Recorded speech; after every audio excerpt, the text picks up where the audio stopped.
Thank you, Mr. Speaker. It is an inconsistency because the background to this is that there was considerable controversy toing and froing for a long time on delays in the tabling of reports coming to Parliament from the Auditor General and the Integrity Commission. That culminated in the Speaker, I think on November 11th, 2023, issuing her position on that matter. And I'm going to read from that.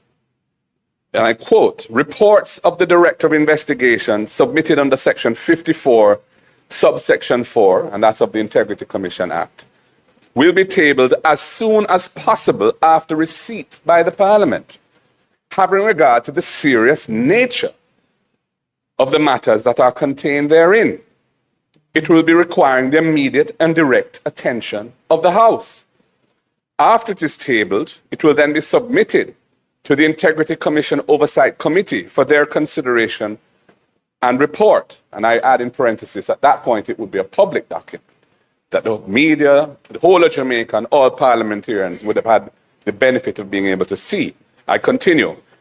Kindly note, all reports from the Integrity Commission will be reviewed by the officers before they're tabled, and it will be tabled in the soonest possible time. No effort will be made to delay such reports. End of quote. That was the Speaker's ruling.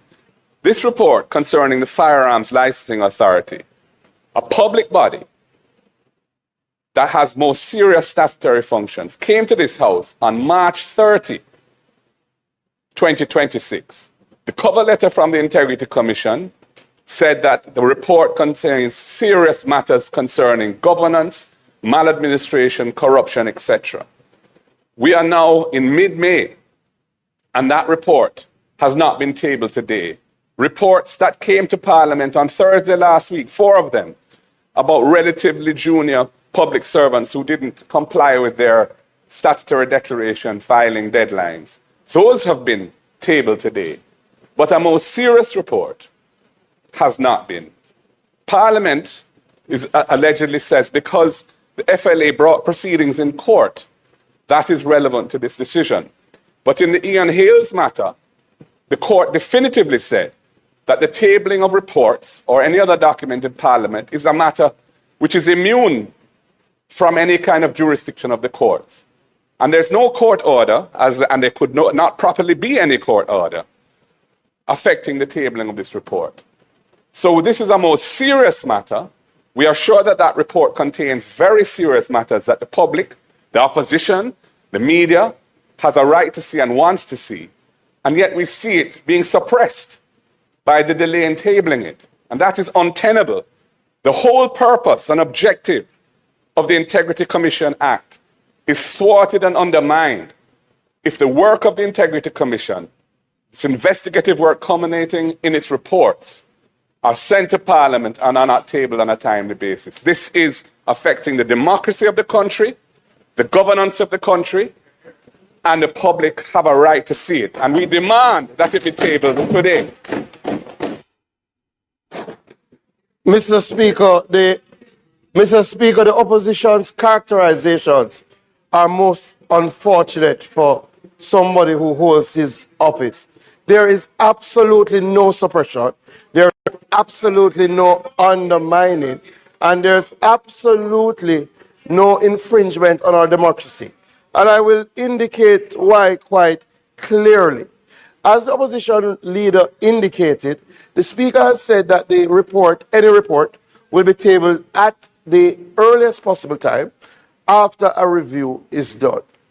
It is clear, as was done in the Ian Hales' matter, which treated with a member of the opposition, where the matter was brought before the court, that report was not tabled by this Parliament until that matter was resolved. Why was that the case? That is the case because the standing orders make it extremely clear that where there are matters under 16G5 that are likely to prejudice a case, 6G5, that are likely to prejudice a case which is under trial And under 35(2), any matter on which a judicial decision is pending, then we are not to treat with that matter, or we prejudice the matter. It would make no sense that this parliament would do something as learned King's Council said. It would make no sense that this parliament would do something that would then take away the power from another arm of government, right? So, the leader of the opposition is quite aware that this is how we proceeded with Member Hales. This is nothing new. This is no suppression. If it was good at that time for him and no issue was raised by the opposition in 2017 when this government, I'll say it again, and the member from Eastern Westmoreland waxed eloquently earlier about hypocrisy. In 2017, no issue was raised by the opposition when the matter involving Member Hales, when that report was not tabled by this parliament. The right decision was made then. That decision is being made now. And I ask that we proceed to public business. And another thing, there is no, we have spoke on this matter, but you have been kind, Speaker, but there is no debate on this matter. This is not an opportunity. This is not how, if a debate is to be had, the leader of the opposition would have to move an appropriate motion, right? We have the leader of government, the leader of opposition business has intervened. The leader of the opposition has intervened. The government has responded. This is not a space for a debate. Of order. On a point of order. The leader of government business in the House is misleading the House on this matter, and it must be corrected.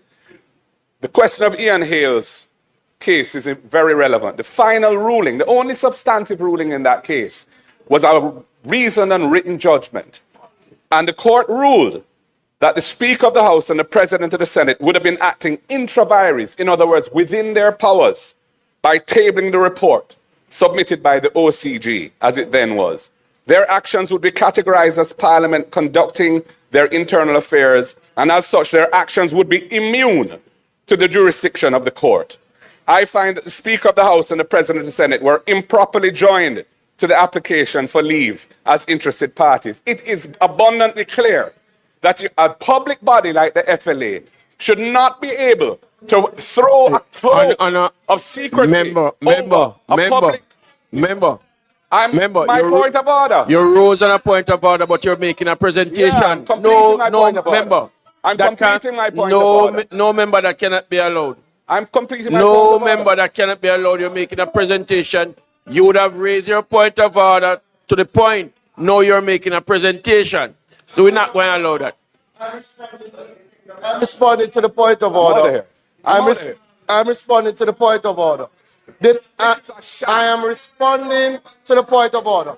What the leader of the opposition has said is that the court has indicated that it is in the purview of the parliament.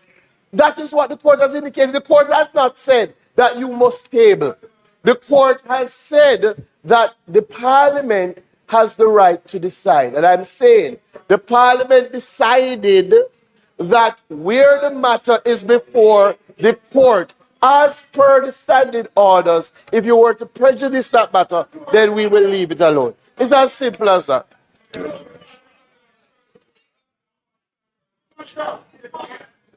We are not going to entertain a debate. It's not a matter of debate.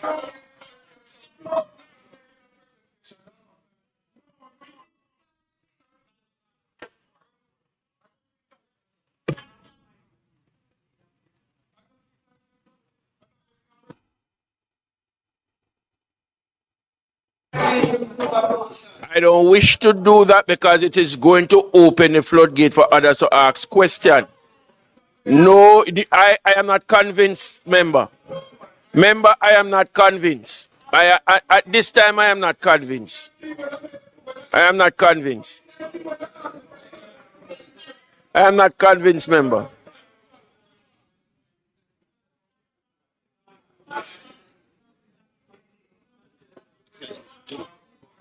Bills brought by the Senate. Petitions. Papers. Report from committees. Notice of motion given orally. Question and answers to questions. Motion that may be made at the commencement of public business requiring notices. Motion relating to the sitting of the House. Motion for leave to introduce bills. Presentation of bills without leave of the House first obtained. Public business. Yeah, but